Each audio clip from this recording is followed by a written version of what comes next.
In a metropolis where racial tensions were rooted in history and institutions, Joseph Diallo was an exception. Black, from a modest family, he grew up in a neighborhood where the police were more often seen as an instrument of oppression than as a guarantor of security. His father, a civil rights activist, had instilled in him an unwavering belief: change had to come from within. Driven by this vision, Diallo joined the police with a clear ambition: to reform a system plagued by corruption, abuse, and discrimination. He did not believe in brutal revolutions, but in a gradual transformation, carried out by men and women of integrity. His intelligence, his charisma, and his rigor had allowed him to climb the ladder, until reaching the top, Chief General of Police. His rise had not been without obstacles. He had to face the latent racism of his colleagues, the condescending looks of superiors who doubted his skills, the subtle and sometimes open provocations of those who refused to see a black man in such a position. But he had held on. Upon his arrival at the head of the department, he immediately undertook radical reforms. He attacked the most corrupt units, sanctioned officers guilty of excessive brutality, and established training on racial discrimination and police ethics. Some praised his courage and integrity. Others saw it as a menace. Among his fiercest opponents, Frank Meyer, a white officer with a troubled past, harbored a particular hatred towards him. Meyer represented everything Diallo fought: brutality, impunity, and contempt for minorities. A man who believed in order through fear and brute force. Meyer had never accepted that a black man could give orders in an institution that he considered to belong to real Americans. For him, Diallo was an aberration, an insult to police tradition, a threat to white authority.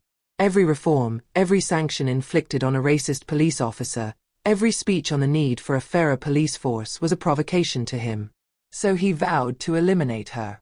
That night, Diallo, exhausted from a day of meetings and difficult decisions, returned home.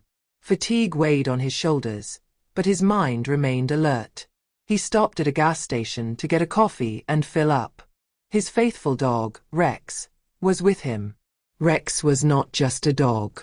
This German shepherd had been with him for years, watching over him like a silent bodyguard. More than an animal, he was a life companion, a being to whom Diallo spoke during long, lonely nights. Rex had a keen instinct, capable of sensing the intentions of men even before they expressed them. While Diallo paid for his coffee, Rex raised his head, his ears perking up. He growled lightly as he stared out the window of the gas station. Out, a patrol car was parked in the shadows. Its engine was idling, and behind the wheel, Frank Meyer was waiting. He had been watching him for several weeks, looking for the perfect moment. This evening, the city was quiet, the streets deserted. There would be no witnesses. Diallo didn't suspect anything. He got into his car, absent-mindedly petted Rex, then drove home. But a few minutes later, he noticed something in his rear-view mirror. Red and blue flashing lights came on behind him.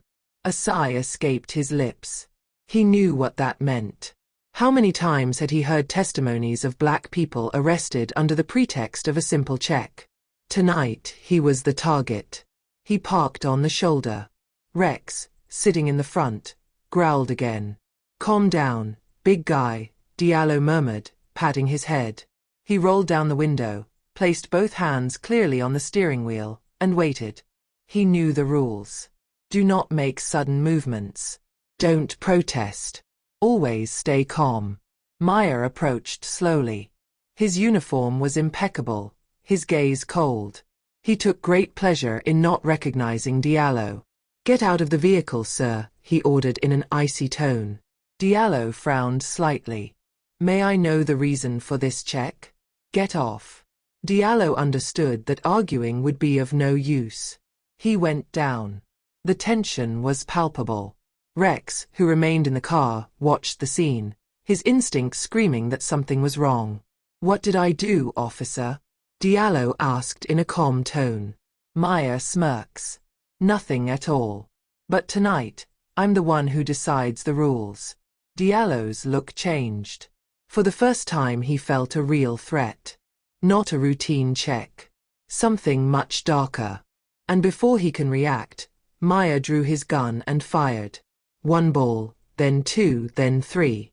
Diallo collapsed on the asphalt, excruciating pain radiating through his body. His hands shook, blood leaking between his fingers. A furious bark tore through the night. Rex was screaming, jumping on the doors, trying to get out. Maya turned his head towards him.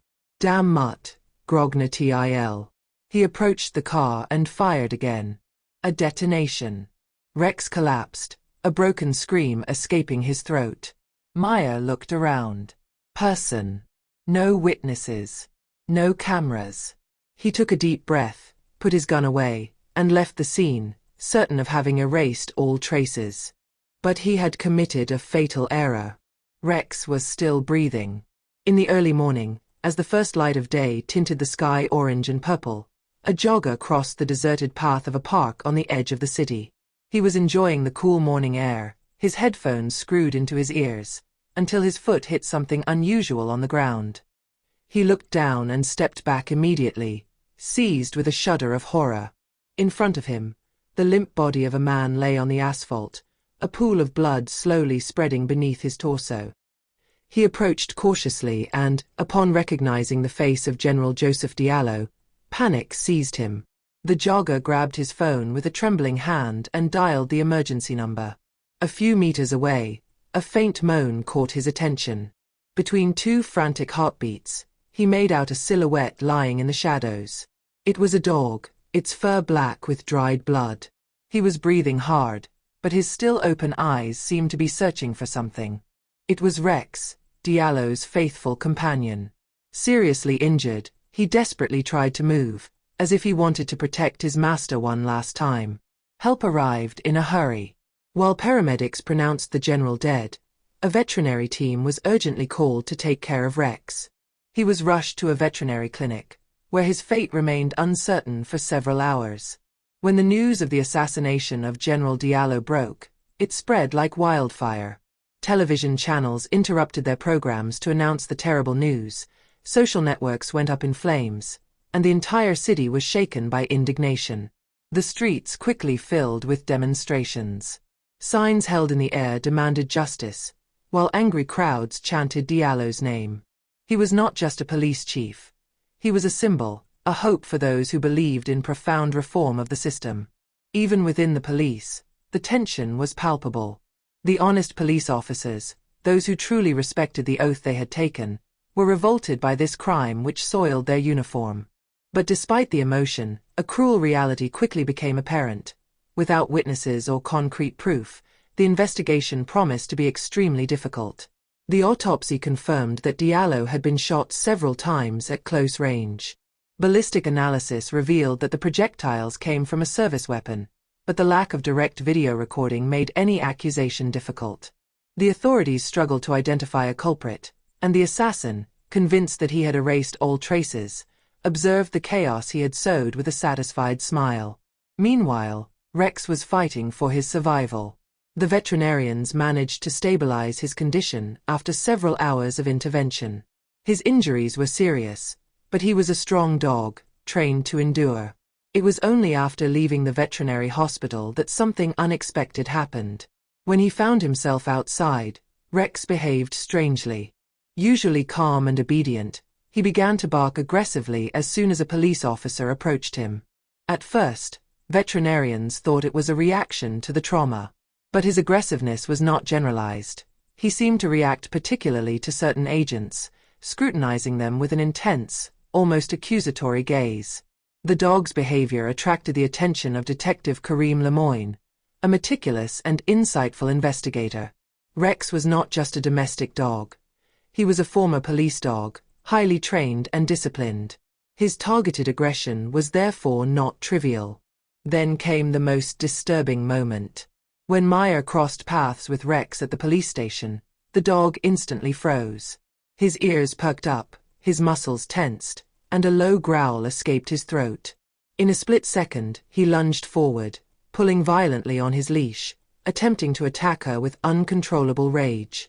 Maya instinctively stepped back, feigning astonishment, but Kareem did not miss the flash of panic that briefly crossed his eyes. Intrigued, Karim decided to explore this avenue. He retrieved the images from the camera of a neighboring business. Even though Meyer had taken care to erase the recordings from his own patrol car, he had not anticipated this camera. The footage wasn't completely clear, but it showed a police car following Diallo at the exact moment he left the gas station. Comparing the license plate with the patrol vehicle register, Karim quickly confirmed that it was Meyer's. In addition, the ballistic analysis of the bullets found in the general's body made it possible to make a connection with Meyer's service pistol. The pieces of the puzzle were slowly coming together, but irrefutable proof was still missing. Karim knew Meyer was cunning. He would deny everything outright and claim it was an unfortunate coincidence. He had to be pushed to his limits. One evening, Karim decided to confront Meyer in an interrogation. He sat him down in a cold, impersonal room, where only the harsh light from a neon light hanging from the ceiling cast disturbing shadows. Meyer, usually confident and impassive, leaned back in the chair, arms crossed, a mocking grin at the corners of his lips. "So, Inspector, what exactly did you bring me here for?" he asked in a falsely relaxed tone. Karim did not respond immediately. He just opened the door slowly and, with a calculated gesture, let Rex in. As soon as the dog laid eyes on Meyer, a radical change took place. His gaze burned with uncontrollable rage, his hairs stood up like sharp spikes, and a low growl escaped his throat.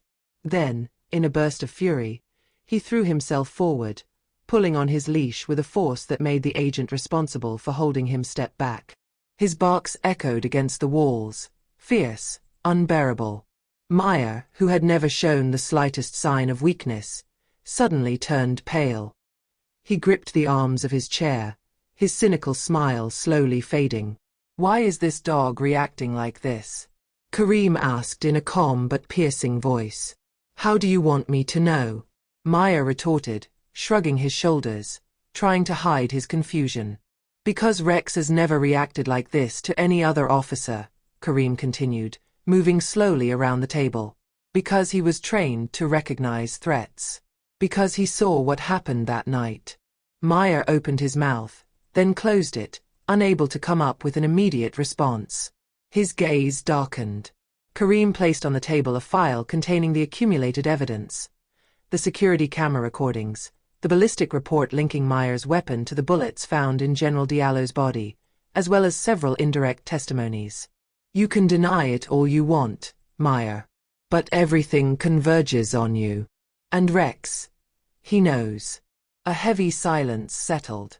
Rex continued to growl, his muscles tense, his eyes fixed on Meyer like a predator ready to pounce. Slowly, the officer fell back in his chair, running a hand over his face. Then he burst out. "That damn dog." His mask had just fallen off. A few days later, Meyer was taken into custody. His service weapon was confiscated and analyzed. The results left no doubt. The bullets perfectly matched those found at the crime scene. With his back against the wall, Meyer tried to flee during a transfer, but he was quickly overpowered and arrested. The trial that followed shook the entire city. The media covered the case frenziedly, and the courtroom was packed when the verdict was delivered. Meyer was convicted of first-degree murder and sentenced to life in prison. As for Rex, he became a true hero. After his recovery, he was adopted by Diallo's family, receiving all the love and respect he deserved. The community paid tribute to him, and his story made headlines. But the story of Joseph Diallo did not fade away. A statue was erected in his honor in the central square, symbol of his fight for a fair and just police force. His name continued to inspire future generations, and his sacrifice was never forgotten. At the heart of this quest for justice, it was a dog, faithful to the end, who allowed the truth to be re-established.